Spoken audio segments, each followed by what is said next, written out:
गसाइगावनि जयमागुरियाव दुलाराय ब्रह्म धोरोम फोसावदिं आफादनि खौरांगिरि मेल। दिनै खौरांगिरि मेल लानानै दुलाराय ब्रह्म धोरोम फोसावदिं आफादा रायजो सरकार आरो बिटिआर सरकारनो साबायखर बावहरदों।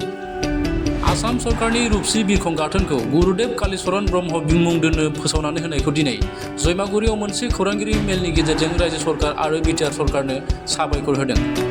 बेजों लोगोसेनो रायजो सरकारनि बेबायदि थांखि लानायखौ जाफुंनायनि जयमागुरि गामिनि ब्रह्म मन्दिराव रायजो नाङैनो जयग' आहुतिबो होयो। गुरुदेव कालीचरण ब्रह्मनि समाजनि गेजेराव गोबांथार बिहोमा होलांनायखौ नोजोर लाखिनानै रुपसि बिरखं गाथोननि मुंखौ गुरुदेव कालीचरण ब्रह्म मुं दोननो नागिरनायाव बिहोमा होनाय गासै माहारियारि आफाद, फरायसा आफाद, थुनलाइ आफाद आरो गासैबो बर' रायजो राजाफोरनिसिम बे खौरांगिरि मेलनि गेजेरजोंनो दुलाराय ब्रह्म धोरोम फोसावदिं आफादा साबायखर बावहरबावो। नुजाफैनो हानाय साफ्रोमबो खौरांगिरि नोंथांमोननिसिम गिबियावनो साबायखर बावबाय। दिनै जोङो दिनैनि जे खौरांगिरि सावरायनो लानाय बे आयदाया जाहैबाय थांनाय 31 जुलाइ खालि आसामनि गिबि मन्त्रि मानव गेदेर डक्टर हेमन्त बिश्व शर्मा सारनि दैदेननायाव मोनसे केबिनेट जथुमनि गेजेरजों रुपसि एयारपर्टनि जायगायाव गुरुदेव कालीचरण ब्रह्म एयारपर्ट मुं होनायनि जे थांखिखौ बिथांमोना पास खालामदों, बेखौ जोङो दिनै साबायखर बावनायनि मोनसे आयदा लानानै दिनैनि खौरांगिरि मेलखौ जों खुंफुंनाय जादों। बेवहाय जोङो साबायखर बावनो गोनांदि जोंनि बिटिआर गभर्नमेन्टनिफ्राय बिटिआर गभर्नमेन्टआ बे थांखिखौ दिखांनानै स्टेट गभर्नमेन्टनिसिम दैथायहरदों आरो स्टेट गभर्नमेन्टआ बिटिआरनि दैथायहरनाय थांखिखौ मान होनानै एबा गुरुदेव कालीचरण ब्रह्मनि समाजाव हादोराव जे मावबिहोमा बेखौ मान होनानै बिथांमोना बे केबिनेटआव साफ्रोमबो केबिनेटनि मन्त्रि बिथांमोनहा गेबें गोसोजों बे थांखिखौ बिथांमोना पास खालामदों। बिनि थाखाय जोङो केबिनेट मन्त्रि साफ्रोमबो बिथांमोनखौ जोङो दुलाराय ब्रह्म धोरोम फोसाव आफादनि जानानै जोङो साबायखर बावहरदों आरो दिनैनि बे खौरांगिरि मेलावनो जों बाहागो लानो हादों। दुलाराय ब्रह्म धोरोम प्रसार संसद, गसाइगाव जिल्ला ब्रह्म धोरोम आफाद, गसाइगाव जिल्ला ब्रह्म धोरोम लाइमोन आफाद, गसाइगाव जिल्ला ब्रह्म धोरोम आइजो आफाद जों जथायै दिनैनि बे खौरांगिरि मेलखौ लानाय जादों आरो बेवहाय जोङो बाख्नायनांगोन दि जोंनि बे जाफुंनो थांनायाव गासै ब्रह्म धोरोम आफादनिल' बिहोमा गैया, बेयाव बर' हारिनि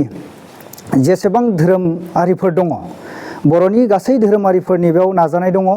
आरो बिथांमोनहा गुरुदेव कालीचरण ब्रह्मनि मुङाव जानांगौखौ साबजानाय दं, हास्थायनाय दं आरो जों बाख्नायबावनांगोन जोंनि माहारियारि आफादफोर बर' फरायसा आफादनि नाजानायाव आरो बर' साहित्य सभानि नाजानायाव एबा बर' समाजनि नाजानायाव एबा बर'नि मोनफ्रोमबो माहारियारि आफादनि आबुं नाजानायनि गेजेरजों बिथांमोननि मावबिहोमाजों दिनै गुरुदेवनि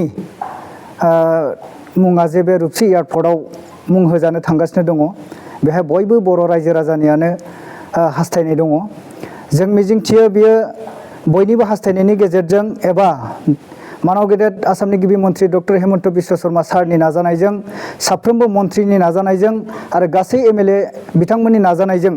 फैगौ एसेम्ब्लियावबो बियो बारहोजागोन आरो लोगोसेयैनो जोंनि दानि गोदानै सायख'जानाय एमपि बिथां मानव गेदेर मुसे जयन्त बसुमतारी बिथांनि नाजानायजों बेखौ जों सेन्ट्रेलावबो लकसभा रायजोसभा बिथांमोननि नाजानायजों जों बारहोनो हागोन होननानै जों गासै बर' रायजो राजायानो मिजिंथिदों आरो बे जाफुंगोन। दा जोङो दुलाराय ब्रह्म धोरोम प्रसार संसद एबा गासै बर' ब्रह्म धोरोम सिबियारिनि जानानै जों दिनै बे गोथार बुब्लियाव बिथांमोनहा गुरुदेवनि जे समाजाव मावलांनाय, हादोराव जे मावलांनाय, बिथाङा बर' हारिनिल' मावाखै, बर' हारिजों लोगोसे असमियाफोरनिबो बिथाङा खामानि मावनानै होलांदों। मानोना बै समाव एसामिस रावखौ बिथाङानो जानांगौ होननानै लवार आसामाव गिबि मख'जेनदों होननानै जों मिथिनो मोन्दों आरो जेब्लानाखि लवार आसामखौ बै समाव सोनाब बंग'जों बुजाबदोंमोन, बिथाङा बाहाय गोख्रों हेंथा होदोंमोन। बिथाङा बुंदोंमोन आंनि देहायाव थै थोबसे थागौमानि माब्लाबाबो जों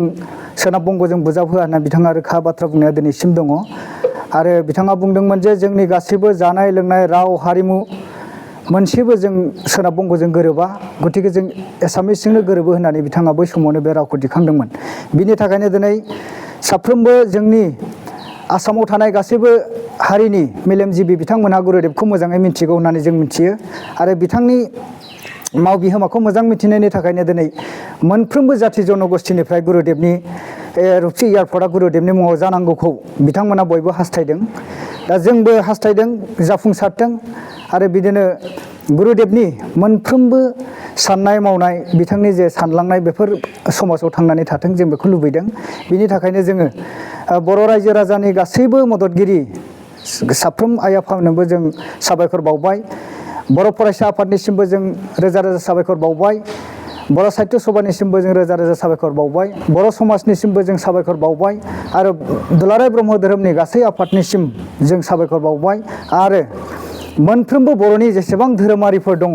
गासै धोरोमारि आफादफोरनिसिमबो जोङो रोजा रोजा साबायखर बावबाय आरो जोबथारनायाव जों स्पेसियेलि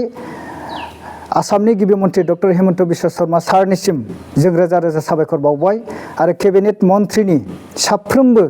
मन्थ्रि बिथांमोननिसिम जों रोजा रोजा साबायखर बावबाय आरो बड'लेण्ड बिटिसिनि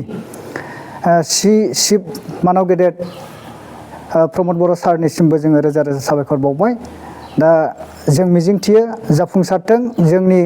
रुपसि एयारपर्टआ जितु बिटिसिनि आवथायावनो गोग्लैयो जोंनि क'क्राझार जिल्लानि सिङाव बेयो गुरुदेबनि मुङाव जाफुंसारनायखौ मिजिंथिनानै जोङो दिनैनि बे साबायखर बावनाय आयदाखौ बेवहायनो फोजोबनाय जाबाय।